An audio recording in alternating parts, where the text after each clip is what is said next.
Ada ini Pak, apa satu catatan. UMKM yang ada itu kebanyakan kurang punya mental apa, kalau dari pengusaha itu kan kalau gagal coba lagi, gagal coba lagi. Nah, ini dari ini kira-kira menurut Pak Ida ya apa ini supaya orang KM ini harus kita bantulah mereka gitu ya. Intinya supaya mereka bisa bersaing dengan produk-produk lain kan itu Mas ya, gitu. Betul, kompetitif. Jadi kita juga nggak ragu atau kita mohon maaf lah, kita nggak memandang remeh. Waduh, produk UMKM jangan-jangan kebersihannya nggak tahu, nanti kan higienis atau enggak gitu kan ya. Bahan-bahannya bagaimana lah, itulah Mas ya. Jadi disitulah ya peran pemerintah harus hadir mendampingi ya, melakukan pendampingan gitu ya, pelatihan dan sebagainya itu supaya mereka mampu bersaing dengan produk-produk yang ada di luar. Betul. Di pasar luar. Ya. Penting sekali. Lah ini juga yang harus kita kasih tahu ke para pelaku UMKM gitu ya. Begitu pentingnya packaging atau kemasan. Karena itu orang jatuh cinta pertama melihat cantik gitu kan ya, itu kan packaging gitu kan ya, belum tentu kan hatinya atau inner beauty-nya ini kan gitu Mas Yudi ya. Lah begitu pun terhadap produk-produk ini gitu ya.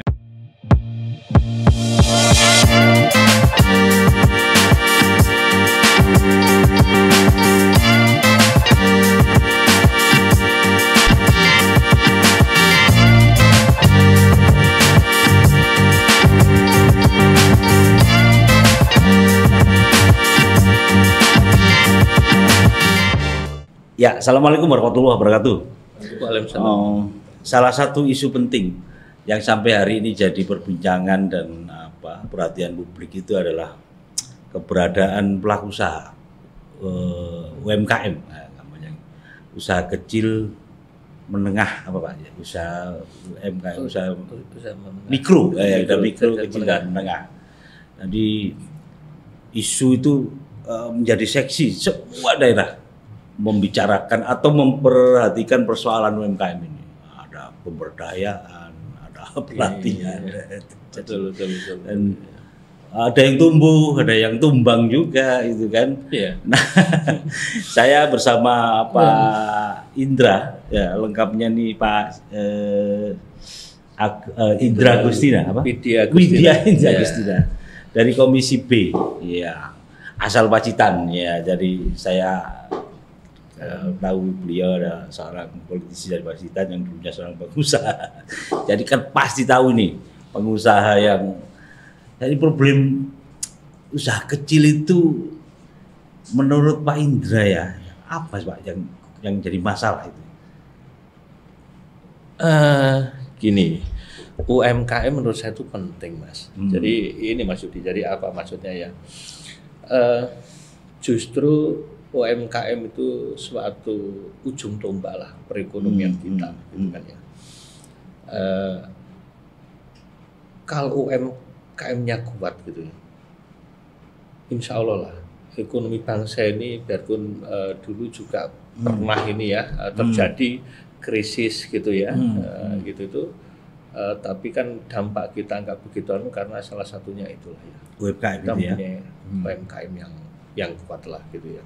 Itu jadi penting sekali gitu ya. Jadi malah justru ujung perekonomian kita yang betul-betul sampai grassroots lah istilahnya yang dirasakan masyarakat itu ya justru di UMKM. Makanya itu harus kita jaga gitu ya. Harus kita support penuh lah gitu kan supaya mereka juga bisa berkembang. Karena faktanya memang di daerah-daerah saya kira gairah itu sangat terlihat ya. Orang yang jadi UMKM mulai dari nol dan seterusnya begitu Pak. Tapi kan ini ada Pak satu catatan. UMKM yang ada itu kebanyakan kurang punya mental apa, kalau dari pengusaha itu kan kalau gagal coba lagi, gagal coba lagi. Nah, ini dari ini kira-kira menurut Pak Ida ya apa ini supaya orang KM ini bisa. Betul Mas Yudi. Jadi perlu pendampingan gitu ya. Karena kan rata-rata yang istilahnya apa ya, megang UMKM itu kan ini kan di pedesaan kan gitu ya. Itu kan ya namanya orang di pedesaan kan ya tidak apa ya, pola pikir ininya kan tidak seperti di perkotaan besar gitu kan ya. Yang mana kan yang namanya kota besar, apalagi ibu kota ya, saya pernah di ibu kota. Itu kan kejam sekali lah kan gitu ya.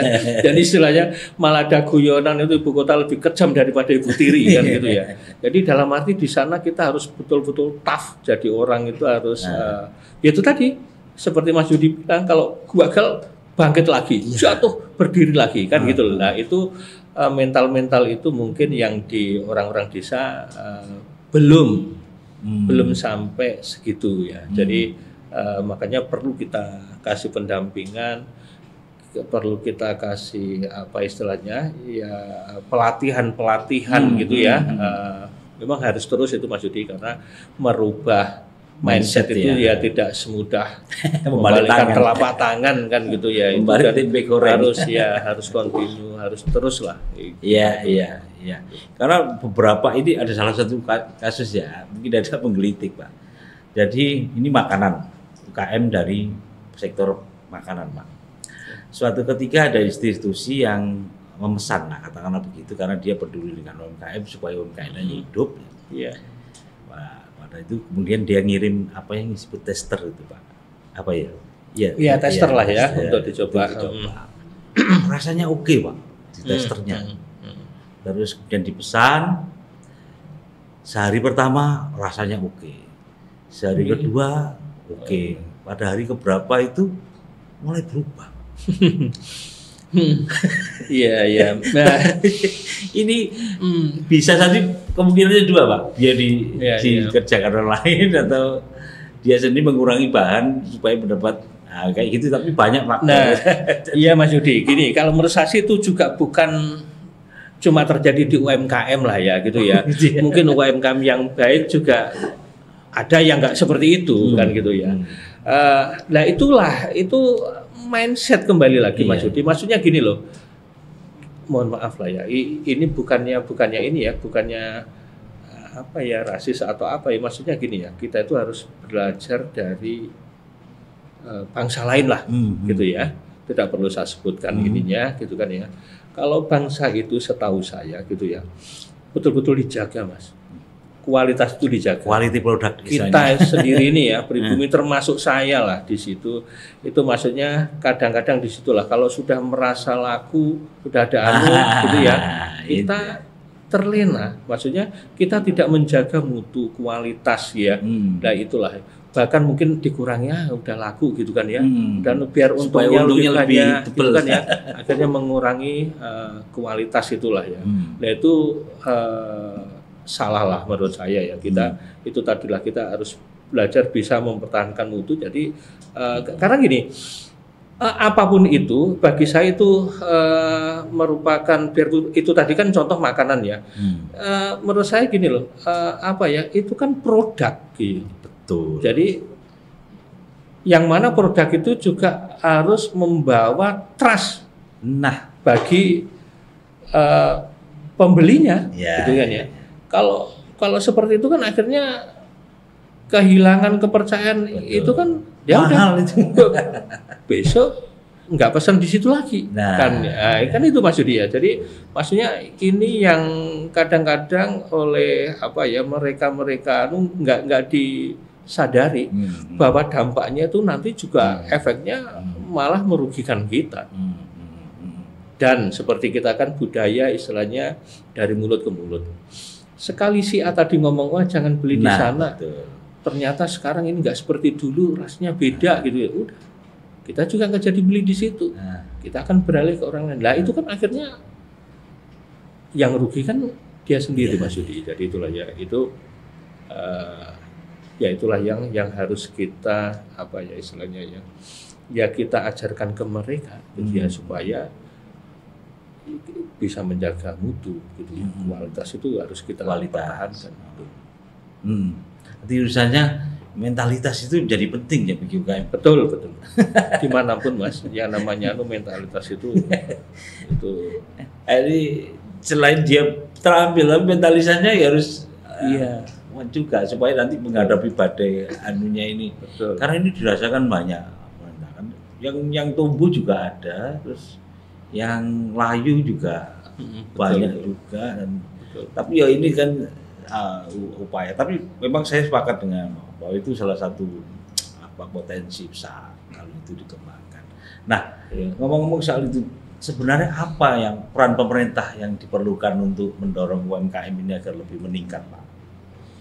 Ya, ada beberapa langkah lah Mas ya. Misalkan itu tadi ya, kita kalau misalkan ini ya di dunia saya ini, jadi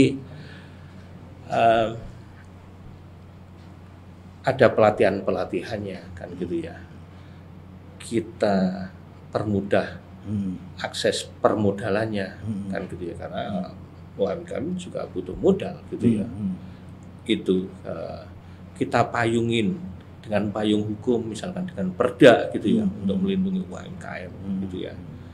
Itu banyak hal yang bisa kita lakukan gitu.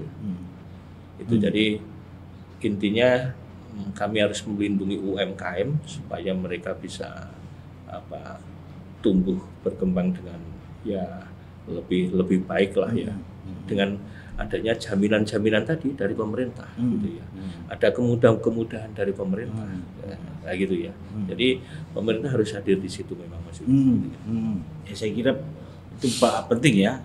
Legalitas kan bukan hanya perda Pak, itu kan produk-produk itu perlu dilegalisasi juga ya Pak. Betul ya. Ada namanya sertifikat halal kan itu gitu kan ya, itu juga. Terus apa makanya itu yang MUI ya, terus Depkes itu ada Pak, apa namanya? Depkes ya BPOM gitu lah ya, itu Depkes betul. Harus kita permudah, harus kita bantulah mereka gitu ya.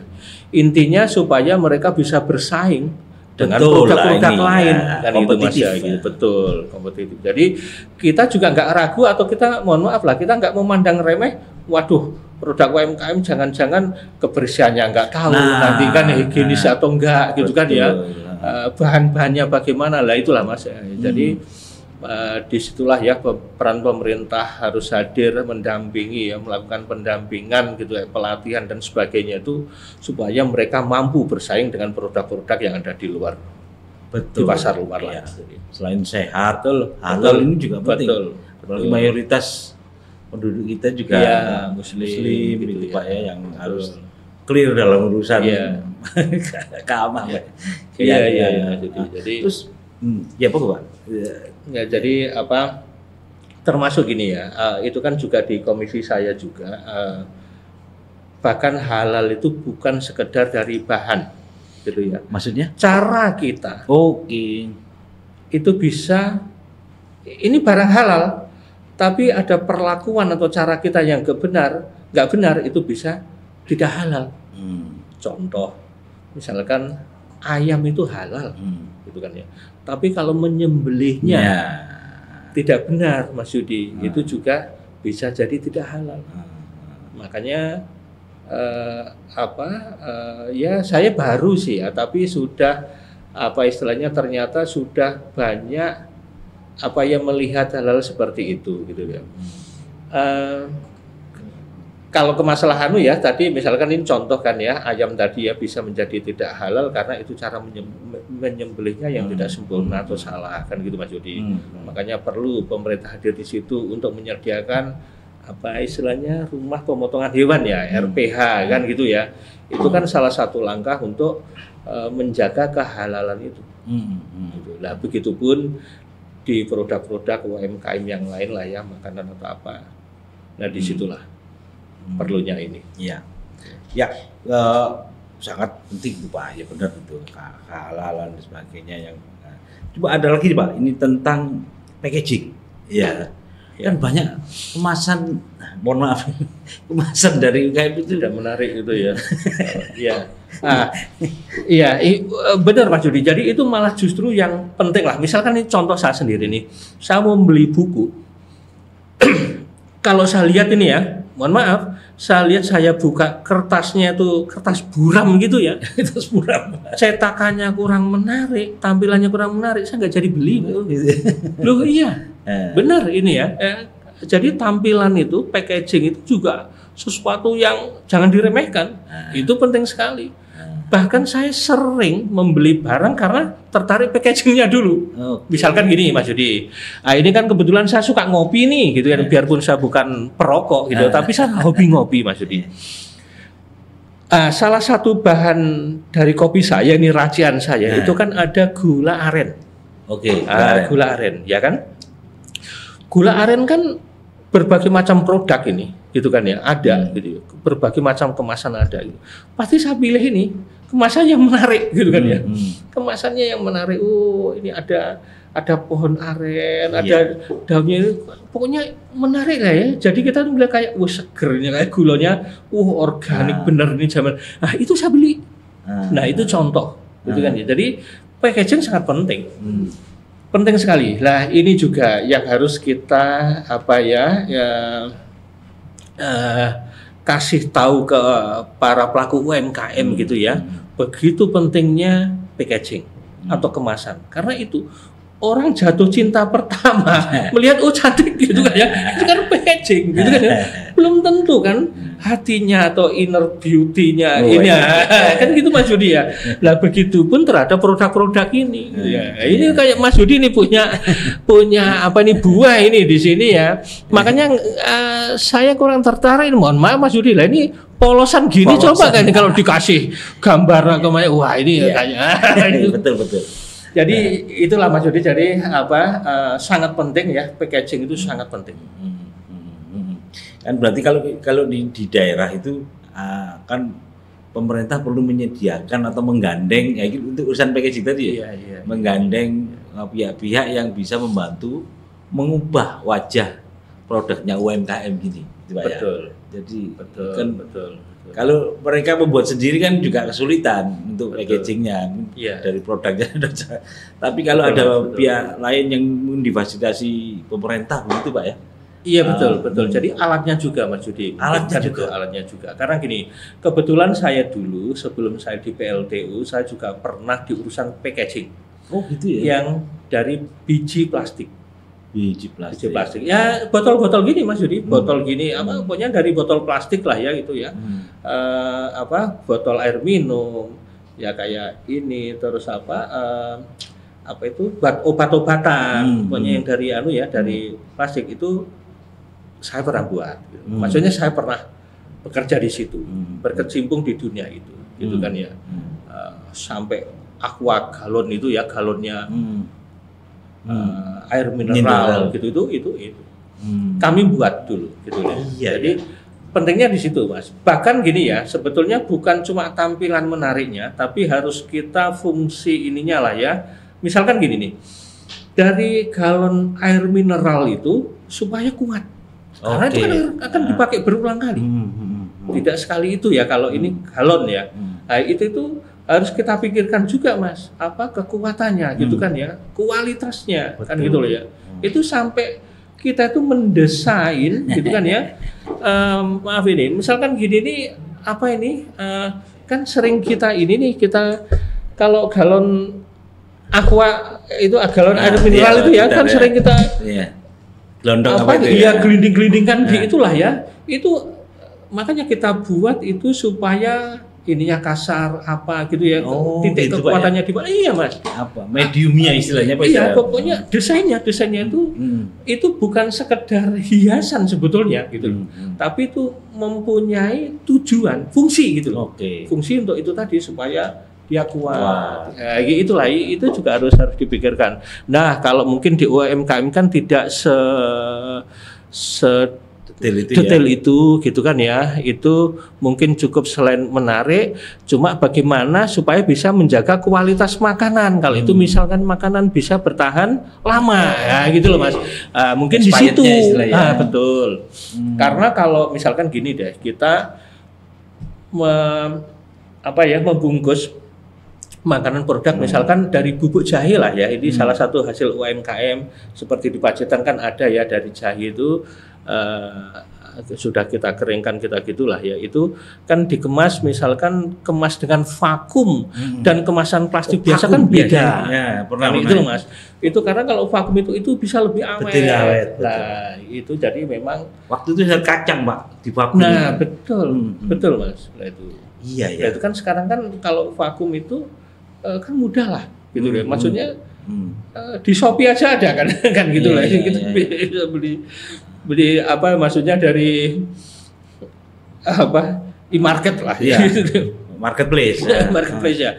Nah, hal-hal semacam itulah Mas Jody yang harus kita kasih tahu ke pelaku UMKM gitu ya. Kan sangat menarik itu. Produknya enak Pak, tapi melihat kemasannya itu kan orang kadang-kadang paling nggak bisa ya. Contoh salah satu kesukaan saya, dan saya juga salah satu pelanggan di salah satu UMKM di Pacitan lah Mas gitu ya, madu mongso.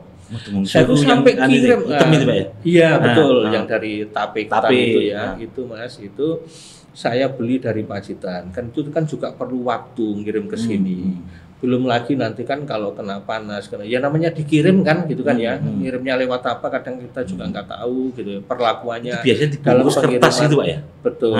Terus lah itu kan harus ya itu tadi harus yang apa ya, kemasannya yang bagus supaya tidak mempengaruhi kualitas makanan sewaktu dia dikirim jauh keluar kota. Gitu ya, kena panas, kena gitu-gitu Mas, ya gitu kan.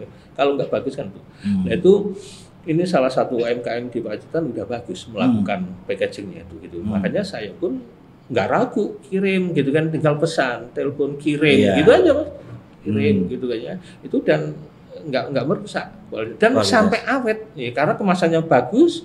Itu sampai dia tuh sampai bertahan kalau nggak salah 2 bulan lebih. 2 bulan. Padahal itu kan sesuatu barang yang mudah sebetulnya, berjamur itu Mas, mudah basi, mudah gitu. Tapi kalau kita packaging dengan cara yang bagus, tadi ya itu akhirnya bisa awet, tidak mengurangi cita rasanya. Betul. Ya. Ini kan memang perlu ini. Makanya kalau itu dikerjakan UMKM sendiri rasanya kan berat Pak. Harus ada intervensi dari pemerintah, membantu yang itu tadi ya. Hadir, betul. Ya. Nah, terus misalkan ini soal akses sekarang Pak. Ini kan UMKM ini kan perlu wadah. Beberapa daerah itu sudah membuka namanya sentra-sentra. Nah, ini menurut Pak Indra gimana Pak? Sudah bagus atau ini perlu apa?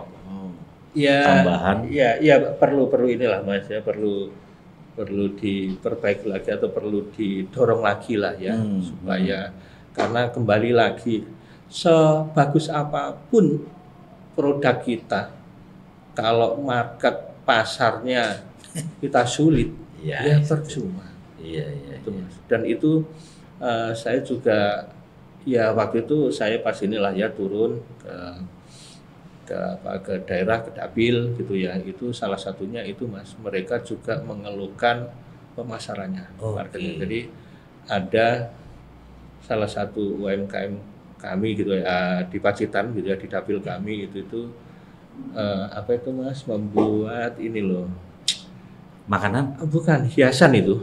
Apa, aksesoris? Misalkan iya, hiasan kayak apa Mas, kayak kemoceng gitu ya. Ada kemoceng. Kemoceng itu yang buat bersih-bersih, buat bersih-bersih.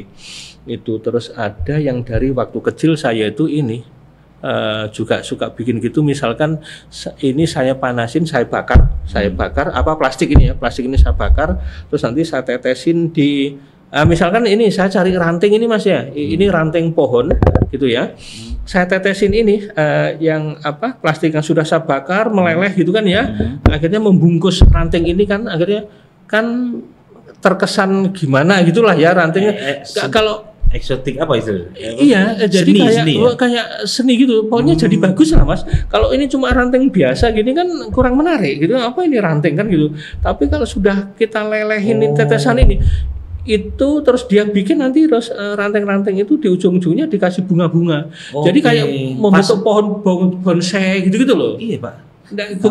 Bukan vas bunga ya? Bukan. Itu saya kecil itu sudah melakukan itu, bikin gitu lah. Apa yang di craft atau kerajinan atau apa ya? Iya ya, kerajinan ya. Kerajinan ya. Ya, itu mengeluhkan ke saya, ya gitulah, maksudnya gimana Pak gitu ya, Pak, maksudnya kita itu sudah membuat, kita numpuk seperti ini tapi kita kesulitan menjual. Akhirnya Mas, saya juga belum tahu Mas Yudi, maksudnya ini gimana cara menolong mereka mencarikan marketnya itu ya, pasarnya. Akhirnya udah deh, daripada ini saya beli semua deh, kasihan gitu kan. Lah itu kan kasihan mereka gitu loh. Jadi harus kita carikan pasarnya juga. Betul. Jadi bukan sekedar kita membantu bagaimana produksinya supaya gini, nah, tapi kita juga harus gini loh. Saya harapannya saya itu pemerintah ini hadir dari hulu sampai hilir lah. Kata kuncinya itu Pak. Jadi betul, kata kuncinya. Jadi, harus ada di hulu dan hilir. Ya, kan gini Pak, pemerintah itu kan tamunya juga banyak. Misalkan kalau ada souvenir yang bisa dikemas yang baik dari UMKM itu kan bisa dipasarkan di sana, kan seperti itu Pak. Betul lah, sebetulnya gini, sebetulnya pemerintah juga sudah hadir juga, sudah memikirkan itu juga ya. Karena saya juga teringat misalkan gini Mas, di skup kecil aja di Pacitan gitu kan ya. Maksudnya apalagi ya Pak Bupatinya kan inilah sering dengan saya gitu ya. Itu salah satu tantangannya di situ. Jadi itu tadi, kita misalkan ini mau ada acara apa di kabupaten, ya misalkan kan Agustusan gitu ya Mas ya, apa itu kan ada inilah ya, ada kegiatan expo, gitu ya, expo gitu kan ya, pasar yang besar, pasar apa, nah, itu kan dibeli gitu kan ya, dibeli.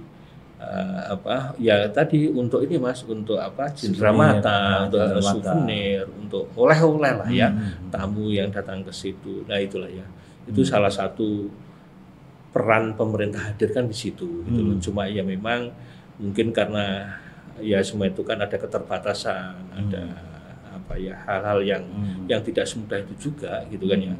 Jadi kita harus sabar dulu lah gitu ya. Karena itu juga salah satu tugas kami itu kan gitu ya.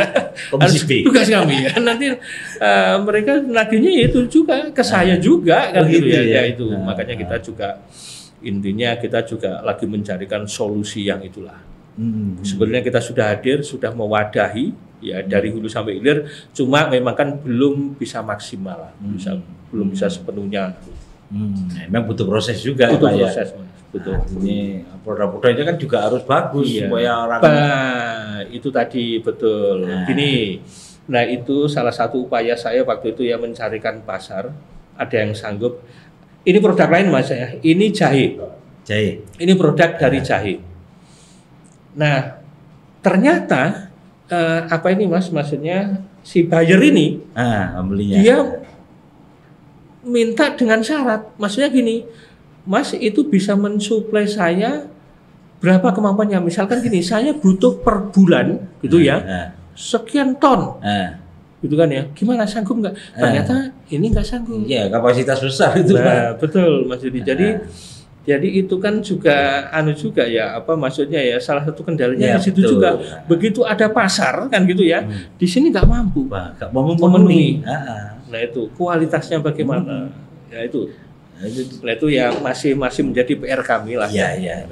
Tapi kalau itu bisa, kan juga di luar negeri banyak juga yang usaha-usaha kecil mikro itu yang kemudian menjadi besar, menjadi karena ada dukungan dari banyak pihak tadi.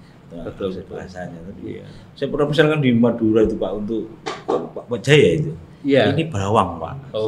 Bawang itu permintaannya Belanda. Saya kaget juga. Sudah kemasannya dari sana. Maksudnya kemasannya harus seperti ini seperti ini, itu detail sekali. Dia yang membuat. Sampai akhirnya menjadi besar dan ekspor juga itu dari pelaku usaha itu ya. Ya mungkin, tapi kan nggak banyak seperti itu. Iya.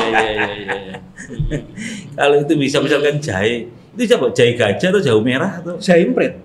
Oh, yang jahe imprit ya. Jahe imprit ya. Yang biasa itu yang karena yang itu lebih pedas Mas. Maksudnya? Iya, lebih pedas lah ya. Itu lebih ini gitu kan dibanding jahe gajah. Cuma jahe gajah itu menang besarnya aja kan gitu kan ya. Tapi dari sisi maksudnya rasa atau ininya lah ya, khasiat atau anunya justru saya invest. Karena orang luar negeri itu Pak, setahu saya ya, yang itu mereka itu sangat concern dengan lingkungan, dua dengan kesehatan. Makanya makanan-makanan yang sehat itu, betul. Itu bagi dia sangat penting. Iya Pak ya. Betul. Itu makanya Mas menarik sebetulnya UMKM itu bukan mengenai produk-produk inilah ya apa souvenir gitu-gitu ya. Itu kembali lagi itu makanan itu pokoknya barang konsumsi inilah itu sangat menarik Mas. Gitu. Dan misalkan kan gini nih, sekarang kan kita kan FOMO ya, banyak orang latah ini gaya hidup sehat gitu kan ya, ikut-ikutan makanan harus sehat, harus organik loh. Saya sampai ke bawah Mas, sampai saya tuh beli apa itu pokcai gitu, sayur itu ya, saya tanya itu yang saya putih gitu ya? Bukan pokcai yang sawi hijau itu Mas. Oh yang hijau, sawi hijau. Itu tuh ini organik gak ya gitu karena gitu. Itu tadi kita kadang-kadang latah ya, sekarang zamannya hidup sehat katakanlah gitu ya. Termasuk makanannya gitu kan harus organik gitu kita itu. Nah itu tuh kan menarik gitu, maksudnya kita harus berani tampil beda. Maksudnya kalau bisa ya, kalau udah ada yang memproduk apa gitu ya, kita cari produk yang lain.